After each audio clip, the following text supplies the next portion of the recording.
Hello everyone, आज आपण मैंने तू मोर केदार मु तोर गौरी सीरियल देखा पाइबे कि ईशान, शिवानी, बिहान एवं दादू 4 जण मिसिकी बहुत जोरे हसुथांती एवं सेतिकी बेले जेजेमा आसिकी प्रश्न करती कि अरे कौन है तमे माने समस्ते एते जोरे हसुच कौन पाई। तापरे शिवानी कहे कि जेजेमा आपण जानिछंती ना, एबे ईशान तांको दादू कहले दादू बुझिल तमे बुढ़ा होई गलणी। एवं तापरे पुणी ईशान कहे कि किंतु जेजेमा आपण जानिछंती मु तो से बुढ़ा भवानी को मारु थाए, किंतु ये तांको ठारू 40 वर्ष कम बयसर पुओटी को डेई डेईका मारु थांती, सत्य जेपरी से तांको सहित कुस्ती आखड़ा खेलुछंती।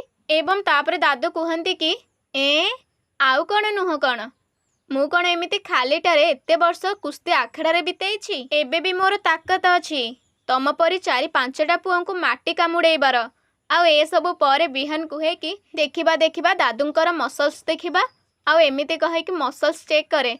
एवं तापरे पुणी कहे कि अरे वाह दादू तुमे तो आम मानक ठारू बहुत शक्तिशाली। एवं पुणी दादू जेजेमा को कहती कि एई आपणकर नाती ना बहुत बढ़िया पिलाटीए, ये समस्तंकर मन किणी नब। आउ आपणक नातुणी कथा कहतुनी, स्वयं माँ पार्वती समस्तंक मन किणी नब। ए सबु परे जेजेमा कहती कि धन्यवाद, आउ आपणकर ईशान भी किछि कम नुह, एते भद्र, सुशील, संस्कारी एवं ता सहित बहादुर भी। एवं ईशान, शिवानी 2 जण जाक परस्पर को एका नजर चाही थांती। एवं बिहान टिके ईशान को चाहूथाए एवं टिके शिवानी को चाहूथाए। आउ तापरे मने मने भाबे कि अरे ए 2 जण कण परस्पर मध्यरे हजि जाइछंती, एमानकु होश को आनिबाकु पड़िबो, नचेत जेजेमा एवं दादू भी जानि नेबे। एवं दादू मध्य ए सबु नजर करि दियंती।